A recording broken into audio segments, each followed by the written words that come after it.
Prince William has taken shocking action after Prince George was left in tears following a disturbing run-in with Camilla's grandson.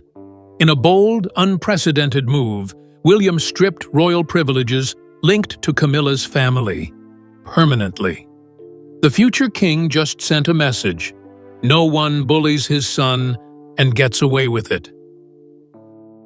A day at Windsor turns into a royal crisis. It was meant to be a sweet family afternoon at Windsor, just cousins playing in the garden, a rare chance for the younger royals to enjoy some carefree time together. But what started as a peaceful day spiraled into chaos, and by the time the sun set, the royal household was dealing with an emotional meltdown. Prince George came home in tears, his face red, his hands trembling. A staffer had walked him back to the main residence early, and Kate's reaction said it all. Silent, sharp, a mother trying to hold in rage while comforting her child. The reason? A brutal moment involving Camilla's grandson, who, despite not being a royal by blood, had found himself increasingly present at these elite events. The two boys had been left unsupervised for just minutes, but what happened left a lasting scar. Insiders say George was mocked, ridiculed, and emotionally cornered. It wasn't just childish teasing, it felt personal, and it left George shaken to his core. "He was rattled," said a palace aide. "You could see it in his eyes." And for Catherine, that was enough. She didn't yell. She didn't scream, but every step she took toward her son was pure fire. The mood shifted. What had been a sunny gathering turned into something far darker. A family fracture in real time. But this was only the beginning. The bullying incident that crossed the line. What happened in that garden wasn't simple playground drama. It was targeted and ugly. Camilla's grandson, often seen clinging to her side during major events, reportedly taunted George with cruel jabs. "You're just a mummy's boy," he allegedly said. Then came the worst. Comments about Princess Diana, meant to sting, meant to hurt. George, ever the little gentleman, tried to walk away, but the bullying didn't stop. It followed him. At one point, the older boy cornered George behind a hedge, whispering taunts no child should hear, especially not a future king. A nearby royal staffer noticed something was wrong and stepped in. "They weren't fighting," the staffer said. But emotionally, George was already crushed. And just like that, a line had been crossed. Kate was devastated. William was livid. They both knew this wasn't just children misbehaving. It felt like something much deeper and far more calculated. Later that evening, William reportedly said, "If this is the kind of behavior we allow near our children, then what are we even doing?" Camilla's grandson was no longer just a child in the background.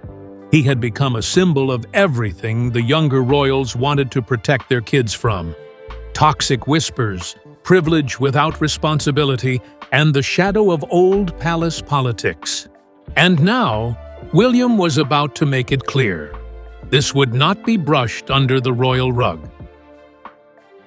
Camilla's quiet ambitions and the push for titles. For years, Camilla had been quietly working behind the scenes, not for herself, but for her grandchildren.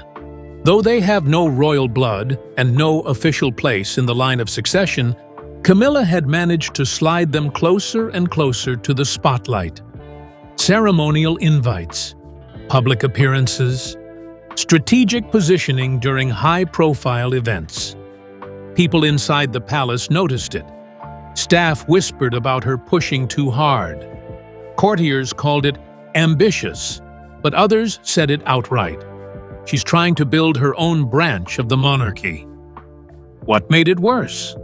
These moves were never officially discussed. There were no royal memos, no public announcements, but suddenly, her grandchildren were present, riding carriages, attending services, even appearing on the edge of official photographs. To the public, it seemed innocent. But behind palace doors, it sparked unease. She wanted them visible, said one insider. She believed being seen was the first step to being accepted. Then came the Windsor incident, and everything changed. In just a few hours, years of slow, careful maneuvering collapsed. The bullying incident involving her grandson was more than just bad behavior. It was a trigger that exposed all of Camilla's hidden ambitions, and William wasn't going to let it slide. Royal privilege must be earned, William reportedly told a senior aide that night, not inherited by proximity. Those words didn't just end the conversation, they ended any hope Camilla had of lifting her grandchildren into royal life. The walls came down. The titles, off the table. The invites, cancelled. Suddenly, Camilla's quiet push for legacy turned into a loud royal rejection, and it didn't stop there. Because William wasn't done. William's private showdown with the king. By morning, the message was unmistakable. This wasn't going to be a quiet complaint filed through royal aides. William and Catherine wanted a direct audience with King Charles. Not in a few days. Not after things had cooled down. Now, it was serious, and Charles knew it. A room was prepared at Clarence House. No staff, no distractions, just father, son, and daughter-in-law, with the future of the monarchy hanging in the silence. When William and Kate entered, the tone was already heavy. Catherine looked pale but composed, her usual warmth replaced with a cold, protective stillness. William, however, radiated steel. He wasn't angry in the loud sense. He was focused, determined, ready to draw the line. They didn't ease into it. There were no soft introductions, no small talk. They laid it all out, reports from staff, details of what had happened at Windsor, and most importantly, the emotional wreckage George brought home with him. He was cornered, William told his father. He was targeted. And he was humiliated. Charles listened, trying to absorb it all. His face, as one insider described, shifted from confusion to concern. But before he could respond, Camilla's voice entered the conversation, though not in person. She had been informed of the meeting and, according to multiple sources, had dismissed the incident entirely. Her comment? It was a misunderstanding. Children being children. That's when everything changed. William's composure didn't break, but it hardened. He stood up. His voice didn't rise, but it landed like a hammer. My son does not need apologies. He needs protection. There was no emotion left to hide behind. This wasn't just about George anymore. This was about what kind of royal family they were going to be. Charles was caught in the middle, a king torn between his role as monarch, father, and husband. He tried to ease the tone, to shift the energy back to diplomacy. But William wasn't having it. This is not a request, he said. It's a boundary, and it will be respected. That moment was a quiet explosion. The heir to the throne had just delivered an ultimatum to the reigning king. And Charles? He realized there was no path forward without consequences. By the end of that meeting, the decision was made, calmly, but with royal finality. Camilla's grandson would no longer be allowed to participate in ceremonial roles, regardless of occasion. He would be excluded from every event involving George, Charlotte, and Louis. Holidays, parades, family photo calls, even private family retreats. The separation would be absolute. William didn't ask, he declared. The message was delivered across the palace that same evening. And though it never made the public press, every department heard the same chilling line. This change is not temporary. It is permanent, effective immediately. Camilla reportedly received the news with a tight, forced silence. She hadn't expected Charles to cave, but she underestimated William's resolve, and more importantly, the power he now commands. William walked out of Clarence House that day not just as a father defending his child, but as a leader taking control of the crown's future. One staffer who witnessed the aftermath said it best. He didn't just make a demand. He redefined the rules. And from that moment forward, the monarchy would never operate the same again. The title stripped, and the royal circle shattered. The decision came fast, and it came with a force the palace hadn't seen in years. Within just 48 hours of the Windsor incident, Camilla's grandson was completely removed from all royal ceremonial considerations. No titles, no honorary roles, no future invitations. His quiet rise to visibility, once carefully guided by Camilla herself, was stopped in its tracks. And this wasn't the usual royal delay filled with reviews and discussions. This was swift, sharp, final. His name vanished from internal event rosters. Seating charts were redrawn. Invitations were reprinted. His place in the family, at least the royal side of it, was gone. There was no press release, no official announcement. But inside the palace, everyone knew. William didn't want whispers, a senior aide revealed. He wanted action. And that action had to speak louder than any statement. And it did. The move shook the royal household to its core. This wasn't a passive slap on the wrist. This was a door being slammed and locked. William made it unmistakably clear to the senior event staff. He is not to be placed near my children. Not at Christmas, not at Easter, not ever. That instruction wasn't just for the coming season. It was for all royal calendars going forward. From balcony appearances to official portraits, every opportunity that once had Camilla's grandson on the sidelines was immediately scrubbed clean. Even events that were already being planned had to be dismantled. Courtiers were left scrambling, redrawing everything from church pew placements to press access zones. One major spring engagement, which had originally included both family groups, was split down the middle overnight. William, Kate, and their children were scheduled for the first half. The rest, Camilla and extended family, were moved to a later, quieter slot. No overlap, no joint appearances, no room for confusion. Camilla was blindsided. Sources say she received the news not from Charles, but from her own staff. She felt ambushed, cut off, and betrayed. One aide described her immediate response as ice-cold fury.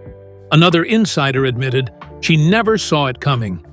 She believed Charles would protect her, but William made sure he couldn't. Charles was placed in an impossible position, trapped between his wife's shame and his son's wrath. But William didn't hesitate. His children came first.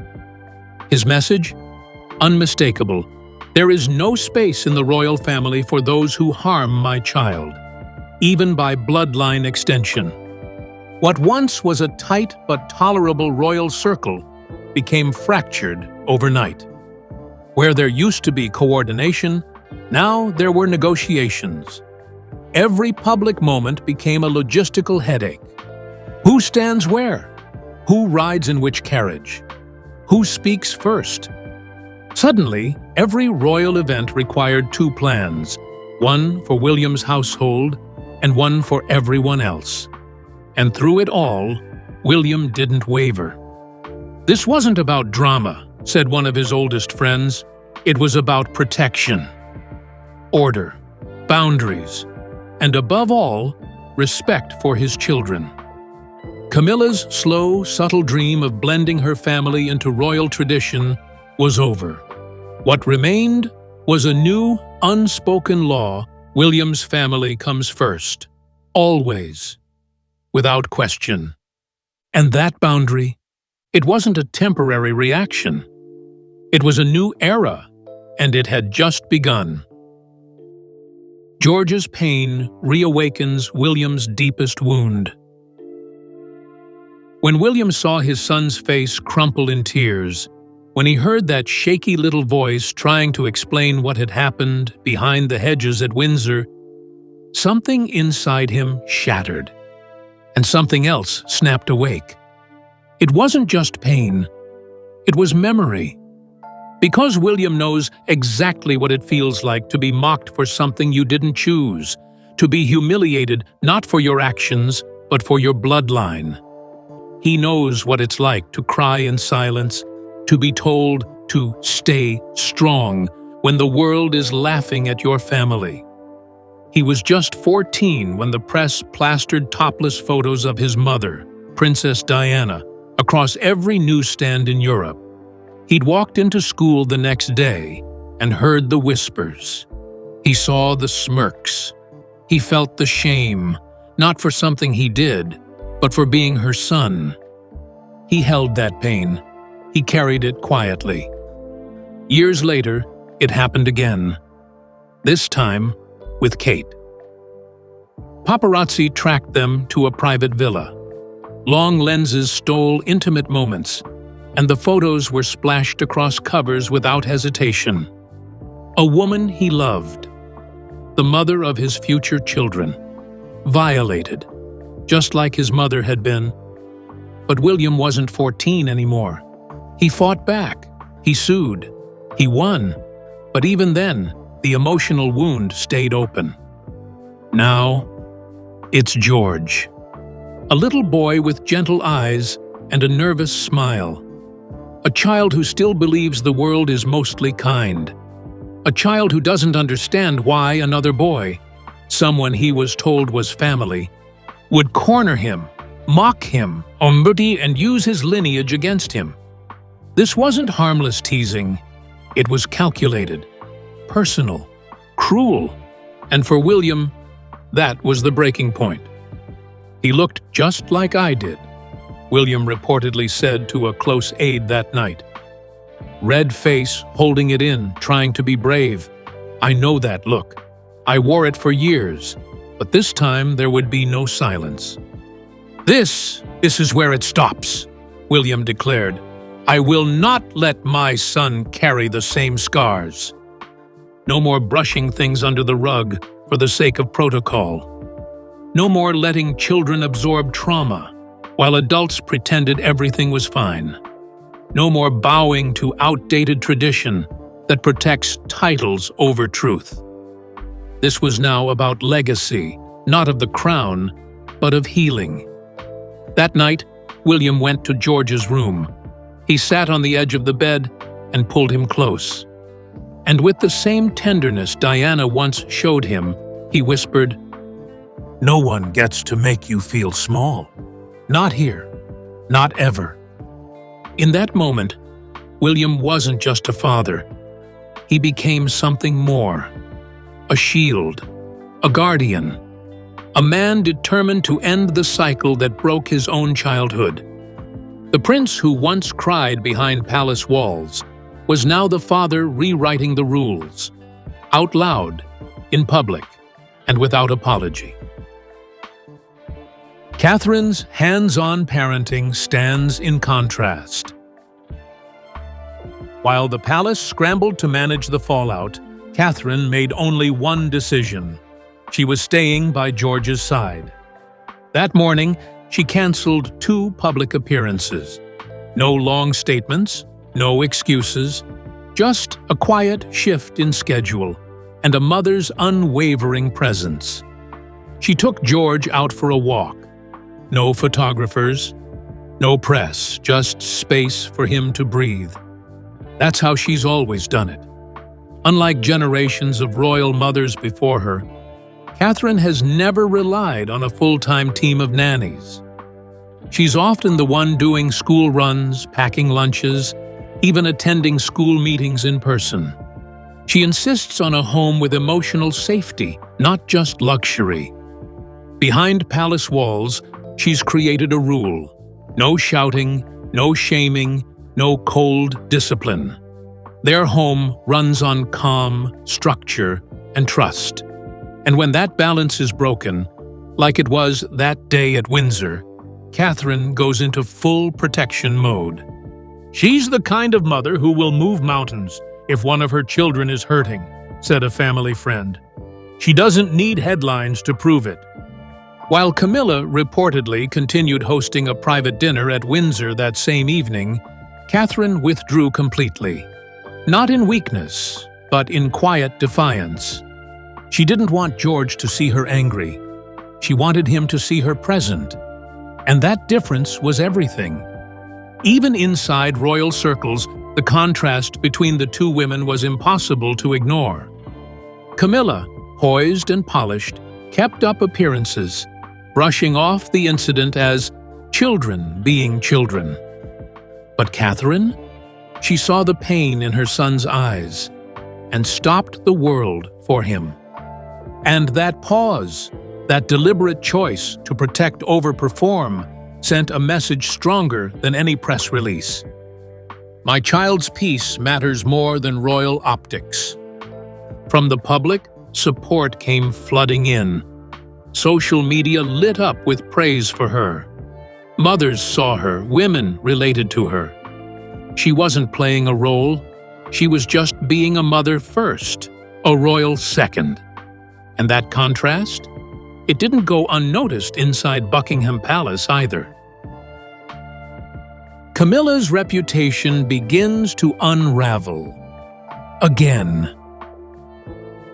For years, Camilla played a careful game. She stayed just far enough from controversy, just close enough to the crown.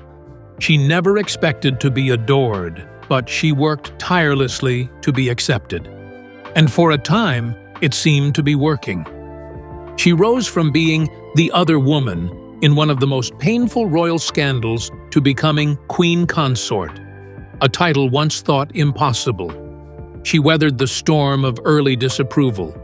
She smiled through icy stares. She sat beside Charles at state dinners, confident but never completely secure. But now, it's all falling apart. The Windsor bullying scandal didn't just cause a stir. It detonated years of fragile goodwill. Overnight, the narrative shifted. Hashtags flooded the internet. Hashtag Stand with George. Number sign, Protect the Cambridge Kids. And the sharpest, most brutal, hashtag Not My Queen Camilla. It wasn't just anger, it was remembrance. People started digging again. The headlines, the whispers, the long-reported feud with Kate. The way she allegedly restricted access to the late Queen's jewelry collection, quietly keeping the most iconic pieces for herself, even as Kate, the Princess of Wales, took on more senior duties. She never really let go of Diana's ghost, one commentator noted. She just dressed it up and stood in its place. Now, that ghost is roaring back to life. Online forums are ablaze with speculation. Was Camilla using her growing influence to elevate her own family? Were there deeper tensions behind the smiles at public engagements? And most importantly, had she gone too far this time? Camilla was always one step ahead, said a former palace aide. She knew how to stay in the photo without being the focus.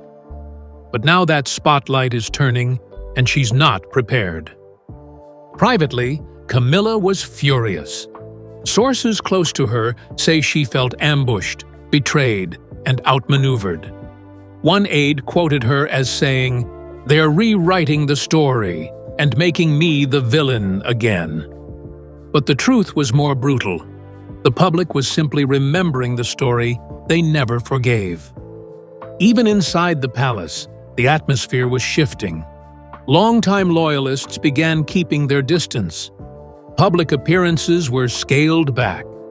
Invitations, once addressed to Their Majesties King Charles and Queen Camilla, were suddenly just addressed to Charles. "She's feeling the chill," an insider confirmed. And this time, it's not seasonal. It's political. It's emotional. It's everywhere. And while Camilla tried to maintain composure, Catherine was rising, graceful, calm, protective. Every move she made reinforced her as the heart of the future monarchy. And beside her, William stood like steel. Together, they looked like the next generation. Camilla? She looked like the last. Because in the court of public opinion, and increasingly inside the royal household itself, Camilla wasn't just losing popularity. She was losing power. She was losing her footing. And most of all, she was losing her place. Charles is trapped between wife and son. Inside Buckingham Palace, the tension is unbearable. King Charles is a man who has spent decades trying to hold his family together. But now, he's caught in the most personal conflict of his reign, between his wife and his heir. On one side, Camilla, the woman he fought the world to marry, now feels humiliated and iced out. On the other, William, his firstborn son, who is not just a prince anymore, he's the future of the monarchy. Charles has always been loyal to Camilla. He stood by her through public scorn, fought for her acceptance, and eventually crowned her queen. But now, with the nation siding with William and Kate, and George's pain hanging in the air, Charles is facing a choice that could define his legacy. So far, he's chosen silence. That silence is being felt across every royal residence. Staff are confused. Events are tense. And behind closed doors, even longtime allies are questioning his leadership. One royal insider said, "Charles wants peace." But in this case, peace looks like weakness. People expected him to address the situation. Instead, he disappeared behind palace walls. No firm statement, no visible support for his grandson, just quiet discomfort and avoidance. Meanwhile, William's position grows stronger by the day. His message was clear and controlled. His actions were swift. And the public? They're backing him, loudly. "He's not just a father standing up for his child," said a royal observer. "He's acting like a king in waiting." And that makes Charles's silence even louder. In private, those closest to the monarch say he's deeply conflicted. He loves William.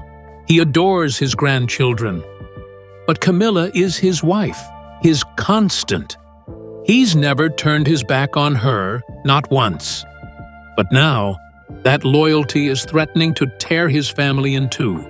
If Charles backs Camilla publicly, he risks alienating William, and worse, damaging the future of the crown. If he backs William, it could shatter his marriage. Right now, he's stuck, and the more he waits, the wider the gap grows. Because in royal families, silence isn't neutral. It's a choice, and Charles is running out of time to make the right one. A line drawn in stone, William's final word. For William, this was never about politics. It was about fatherhood. And after days of private talks and public silence from his father, he made one final move, a personal command that changed everything. Camilla's grandson was officially barred from attending any royal event where George, Charlotte, or Louis would be present.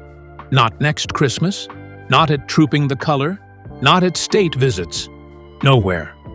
Palace staff were informed. Invitations were altered, seating arrangements restructured. It was quiet, precise, and irreversible. Sources say William didn't flinch. "I will not compromise my children's safety," he told aides, "not for appearances, not for tradition." And just like that, a royal title was gone. A future that Camilla had tried to carve out for her grandson vanished with a single sentence. But this was bigger than one boy being removed from royal ceremonies. This was William redefining what it means to be next in line. No more looking the other way. No more quiet suffering to protect the family's image. The old ways, where children were expected to endure for the sake of duty, were over. "This is not just my family," he reportedly told a close advisor. "It's the next generation of the monarchy. And I will not let them be broken like we were." The shift was undeniable. A father had drawn a line, and a future king had enforced it. And Camilla? Her silence now spoke louder than ever. Because William hadn't just made a statement. He had set a new standard. And with every step forward, it was clear. This was a new era of royal power, and William was the one holding the crown's future in his hands.